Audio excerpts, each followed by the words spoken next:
classroom tonight. I'm Mr. Ruck Dashel. I go by a few different names. Sometimes you'll hear me called Mr. Ruck. I've heard kids call me Mr. Ruck Dash. Some kids don't even call me Mr. And I can handle all of that. I'm also a coach, though. You'll hear some people call me Coach Ruck or Coach Ruck Dashel. Sometimes I definitely just get called Ruck, even by my best friends. It's like I don't have a first name, but that's fine. A couple of things to know about me is that this is my 10th year teaching, and I've taught in Anacortes exclusively. Even my student teaching was here. I kind of got my start in teaching because my mom was a teacher. She taught here for 30 years in Anacortes, and before her mom was a teacher as well, down in Little Stanwood. And so I've been born and raised here my whole life. So Anacortes and the people that are here are super important to me, and that makes me really excited to be able to teach your son or daughter. In addition, I mentioned that I was a coach, and I coach cross country at the high school, and I coach track and field at the high school. I definitely don't look like your stereotypical cross country coach or runner, and I was definitely reminded of that this last weekend. I was at a cross country meet, and I was grabbing food from the coach's tent where we get free food, and the person in line next to me goes, "You're built more like a throws coach. What are you doing here?" And I am actually a throws coach, which was funny, but I do also coach cross country, and we are pretty good. Our girls team was second in state last year, and we had a girl win state too, so we're a pretty good team. In addition to that, I'm also a Young Life leader, and I've been doing that for 6 years now, specifically Young Life leader at the middle school. With that said, as far as other things about who I am, I really value getting to know kids and building relationships with them and getting to learn about them through having fun. I think that it would be difficult for me to get the best out of students if we didn't feel like we had a family atmosphere in here where we felt super safe and super comfortable. And that's always going to be number one, what I try to do and work through in working with your son or daughter. Finally, we are to social studies. And if this is your second round with me, sorry you have to be in here for 2 periods straight. No. In social studies, it's pretty straightforward what our focuses are. As far as we have assignments and we have projects. Assignments are those daily things, learning about civilizations, whether it be spending time like we are right now with hunter-gatherers or future units having to do with Egypt, Rome, and Greece. There's often going to be daily assignments. Those might go over the span of a couple days.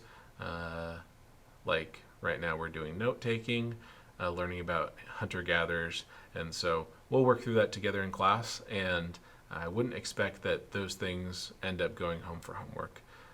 Again, if you got to hear the last session about English or ELA, I try not to assign homework on purpose, and homework ends up happening when students don't normally spend their time wisely in class trying to work on that, or they feel like they want to do above and beyond what my expectations are, and therefore they're taking a little extra time.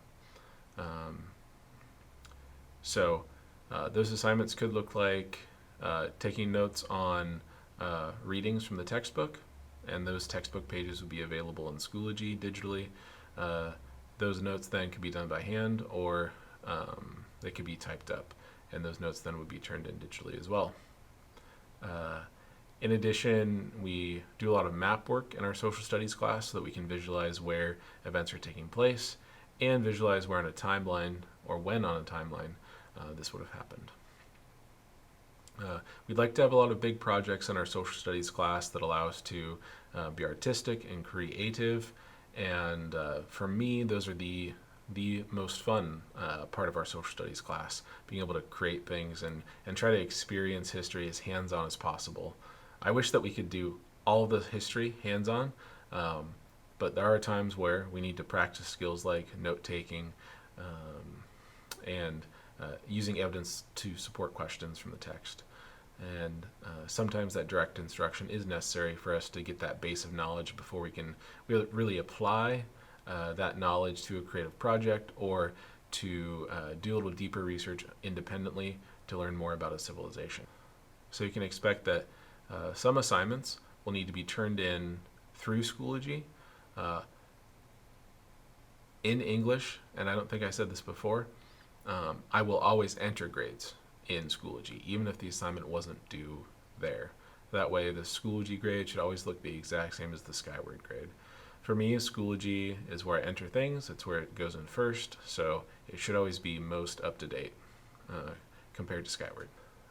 My grading practices for social studies are the same as far as late work needs to be turned in within a unit.